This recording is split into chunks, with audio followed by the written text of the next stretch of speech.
I pledge allegiance to the flag of the United States of America and to the republic for which it stands, one nation under God, indivisible, with liberty and justice for all. Okay, I know Scott's made some announcements about cameras. Remember, this is your event and this is their event, so please feel free. It's very informal to get up and move around and move about. I know everyone's got cell phones and cameras.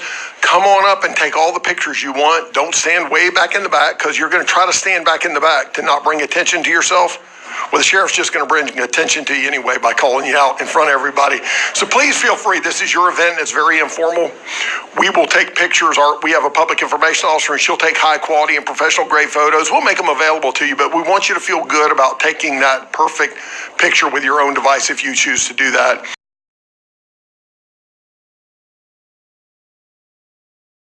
Now let me introduce to you, not that he needs introduction, Sheriff Grady Judd. Now, it's real easy to talk about Sheriff Judd's work history. He's had one job his entire adult life, and you guessed it, right here at the Polk County Sheriff's Office. It really is our privilege to have him as our sheriff, not only as our boss here at the Sheriff's Office, where we have almost 2,000 men and women working, but as the Chief Executive Law Enforcement Officer in the county that we live in, play in, and raise our families in. So it really is my great honor to bring up for you your sheriff, my sheriff, all of our sheriff, Grady Judd.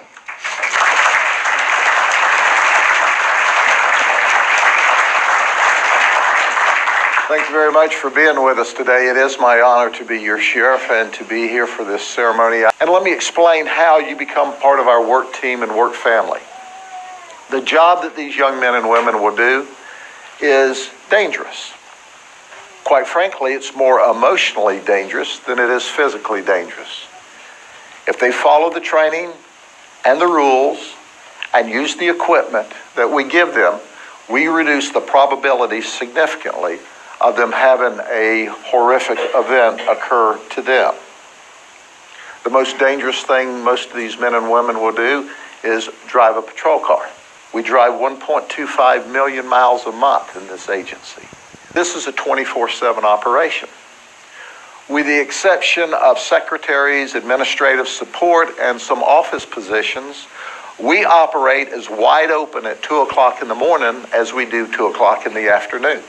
Sometimes we have more staffing at 2 o'clock in the morning than we do at 2 o'clock in the afternoon.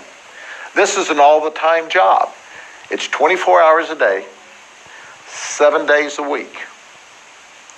And that means somebody's got to work. And that someone falls to the rookies. They're kind of like last in line for the best times off, okay? Sure, we try to work and get them off for special occasions. But ladies and gentlemen, they're going to have to work on Thanksgiving and Christmas and Hanukkah and anniversaries and birthdays. They don't get called to good things. They get called to trouble and conflict. And they listen to you. Yeah. That's all day long. And by the way, that's what I pay them for. To go to call. And while they're listening to you, they're to try to make that as peaceful and as calm as they can. It's an exciting job.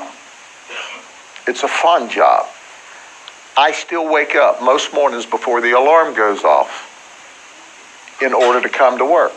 Heck, I didn't send any emails out, I think, till 3 o'clock this morning. Well, I can tell you I was here 15 years, and I was a captain in charge of special investigations, which was narcotics and organized crime. That's important. If you're going to be late, call home. And you don't have any excuse. I've already talked to you about this thing, haven't I? Call home because people worry. I had to stop and find a payphone because, you see, we didn't have cell phones back in the day. In fact, they had just invented the telephone about that time. So I stopped and called home and I said, I'm going to be a little late, but I'm okay. She said, well, that's good. Where are you? Oh, how late are you going to be? And I said, it looks like I'm going to be 2 or 3 days late. I'm in Valdosta, Georgia. I'm on my way to Marietta because this dope deal has kicked off, and it's a really big dope deal. And being the understanding wife she is, she said, I want you to be safe and be careful because I don't want the bad guys to hurt you. So when you get home, I can kill you myself. But that's how you're successful. When the family supports you, when the friends support you, when the friends understand he or she wants to talk or he and she really needs some quiet time.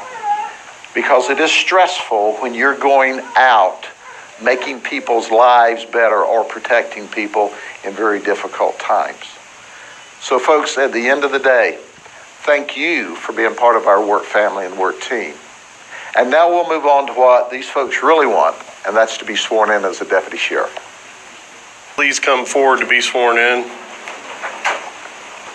Sheriff Judd, I have examined the background, training, and education of these candidates, and I find they all meet the qualifications, and I present them to you to be sworn in as deputy sheriffs. What we're going to do here is get them all in a straight line so that you can get pictures of your loved one being sworn in, okay? So you may have to rearrange so that you may have to move around the room, because the whole idea is that you get the picture of your special person. Are you all ready to become deputy sheriffs? Sir. Please raise your right hand and repeat after me. I state your name. Do solemnly swear. That I will support, protect, and defend. The Constitution and the government. Of the United States. And the state of Florida. That I'm duly qualified. To hold office. Under the Constitution. Of the state of Florida. That I will well and faithfully perform. The duties of Polk County Deputy Sheriff. Upon which I'm now about to enter. So help me God. Congratulations.